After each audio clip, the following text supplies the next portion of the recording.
Morning everybody. Well, we're back. We're back.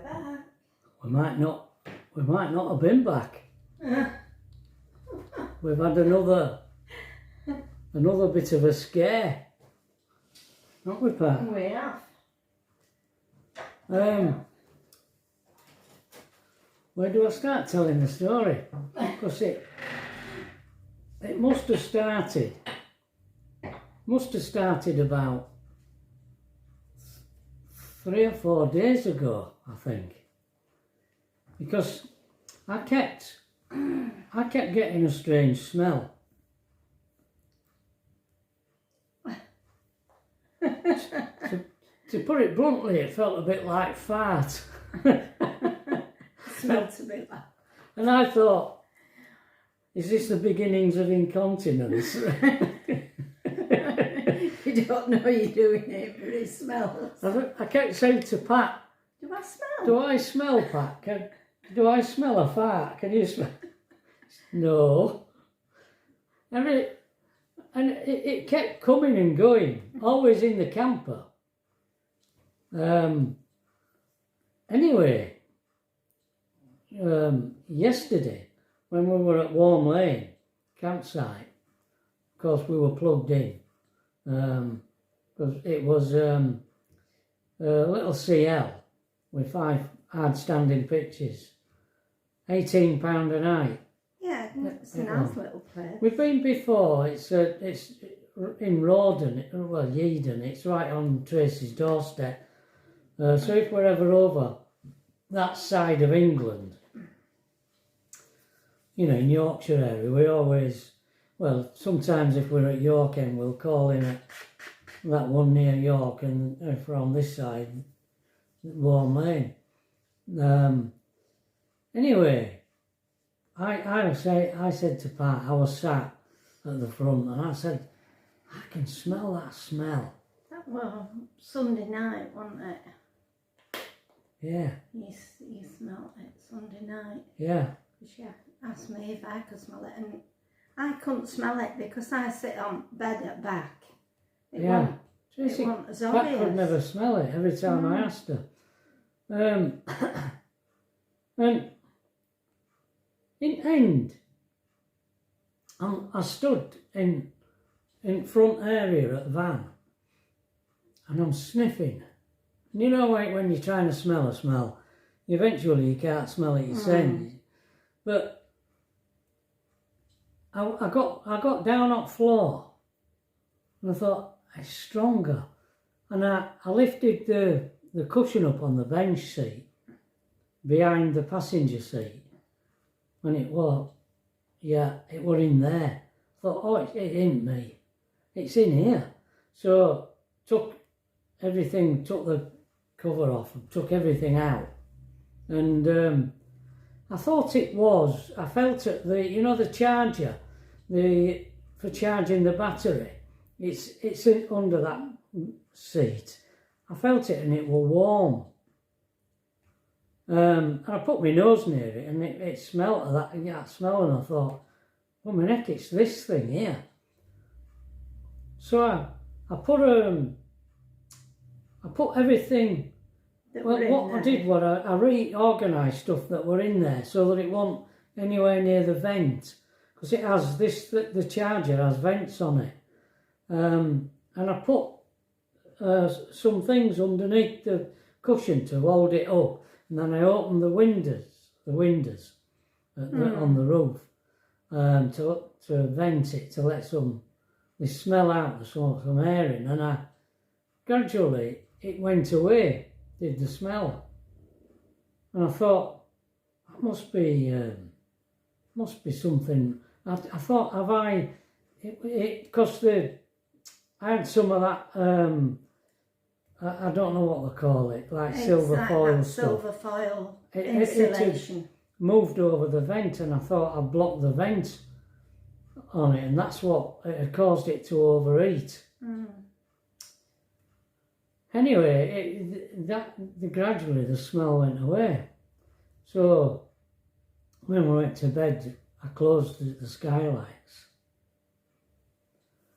At 7 o'clock in the morning, I woke up and I could smell it again.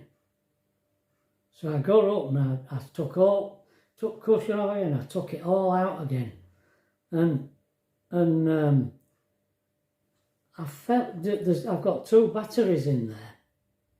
One of them is sat on the floor, and the other one is it's sunk down under the floor, and it has a cover over the top of it. I put my hand. I felt at the battery yesterday. Earlier on. Yeah, on Sunday evening, I felt at the battery at the top, and that felt all right. But I put my hand on the cover. It was warm. I took it off, and as I put my head near it, I could hear the battery bubbling. I was fast asleep and I woke up and he's there with everything out, and what's going on? I know. And I said, oh my God, it's the battery. That I've been smelling. It's the battery. Obviously, I don't know what it was, overcharging or whatever. I don't know what's gone wrong. I got my phone out and I read that if a cell dies on your battery, it keeps sending a message to your charger to keep charging. So I don't know, to be honest, whether it's the battery. Obviously the battery's had it, but whether the charger's okay. So what I ran out and I unplugged. What I did was, what I can't understand, I turned the CP, you know, the fuse box, where all the fuses are, on the box where the switch is. I turned it off. And I thought that'd turn off the power to the van. But when I looked at the fridge, which was on hookup, it was still, the light was still on. So that's funny, because I've turned the thing off and yet it's still plugged, it's still taking power from the mains, is the fridge. So then I went out and unplugged it outside, and sure enough the fridge light started blinking then. And I put it on gas, and obviously everything simmered down then. So this smell must have been, because you know we've been free camping and then behind pubs and then an odd site. So every time I've smelt this smell, I think it's been when we've been on a site hooked up. So it's got something to do with the charger or the battery. But you think we definitely need a new battery because... Well, I'm going to go to the van and put my multimeter on the battery. When I looked at the gauge, the battery was registered, I think it was registering 12.7,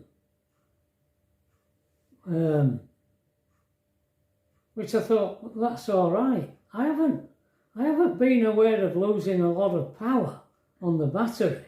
I haven't been aware of it radically losing power. No. But then I have 2 batteries. So I'm not sure. I'm not sure whether it's my battery or the charger that's malfunctioning. Obviously the battery will be knackered after boiling like that, so I'm going to need to get a new battery. Get a new battery. But whether it's the... So you can't test the charger unless I'm on a site, because I've nowhere to plug it in. So I don't know whether I can take the casing off the charger and have a look inside the charger to see if there's any sign, whether there's any black in there, whether it's shorting out or something. I don't know. Yeah. Unless it's obvious, I won't know. No, so there you go. Has David got But I read that thing? the gas that the batteries gives off is quite toxic, and we've been breathing that in for on and off. Yeah. I noticed it on a night before. No. You know, first thing on the morning. No. Yesterday morning I did. I know a few times I've woken up with an headache. There you go, you see. She never said no to me. Well, no, just an headache, innit? You don't have to do all about that. But yesterday, Monday morning, I woke up and I felt all sort of sore throaty and sort of blocked in my nose, and I thought, oh God, don't tell me I'm coming down with somewhere. But it cleared, didn't it? And I'm all right this morning. Yeah, so I am. I just wonder if it was that. Yeah. You know that. Yeah, that gas that. I used to wonder we didn't die in our sleep. I often said. I'd have been bad. Yeah. End of Trevor and Pat life on the run. I've always said that they'll probably one day find us both dead at the side of the road in van. They nearly did. Yeah. At least we were near enough Tracy for it not to have to go a long way. Oh dear. I often think about that. So, what with van being at sea and now this, what a fortnight. And then with chest all first week. Yeah, all first week, yeah. Do you know something? I didn't think our Tracy watched our videos, but she must do, because our Tracy tried to ring the doctor as well to tell them what were going on. And see if she could get me some antibiotics. She couldn't get through either. Yeah. That's the state of our surgery. Yeah.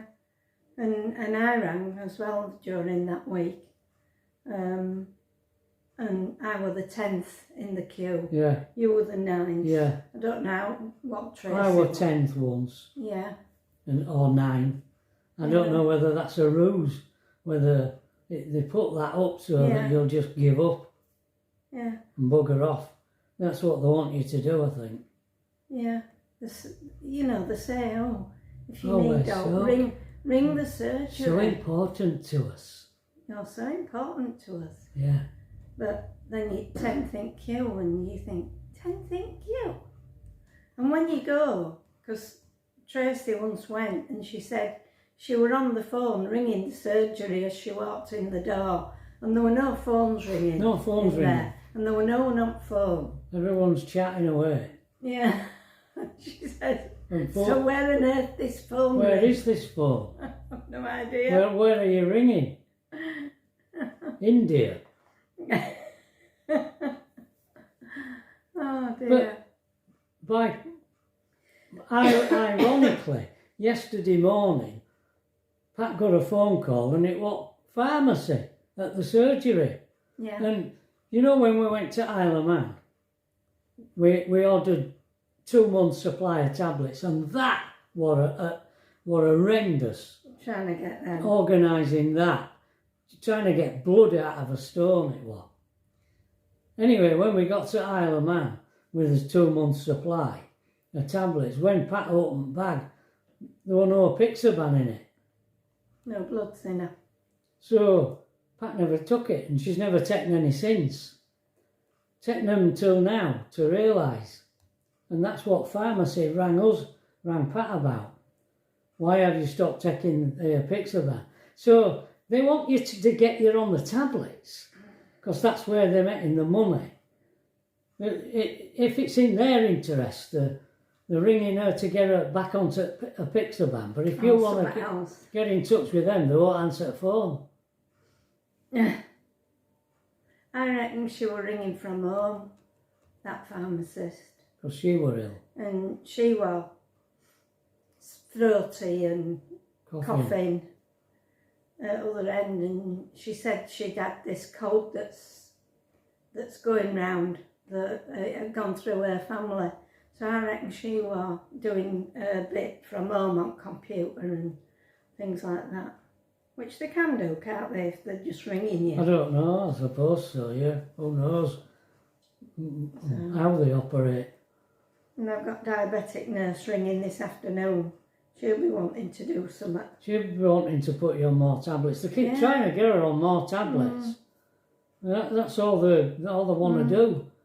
Although you went into my information, didn't you? And it said that my blood were all right, were normal, and we've done a blood pressure thing for a week, and that seems normal. I've got to take that up to surgery today with a urine sample today. So, for that. I mean, if there's not wrong with my blood and there's not wrong with my blood pressure, why do they want to put me on something else? I don't know. Oh, we're just in a mourning mood this morning. You're going up there, right? You love to check these things for me. Yeah, I'll have a walk up. I'll call in and see if the tablets are ready. Yeah, you could do. Save them delivering them. Yeah. But I doubt it. I don't know, they're doing something outside. Yeah, can you hear that rumbling noise? Rumbling. It's a steamroller outside. Yeah.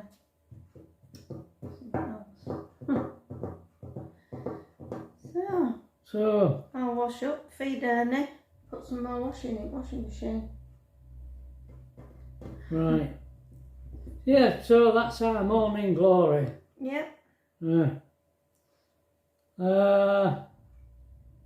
Alethea and Tracy are going to have a wrist with, is it?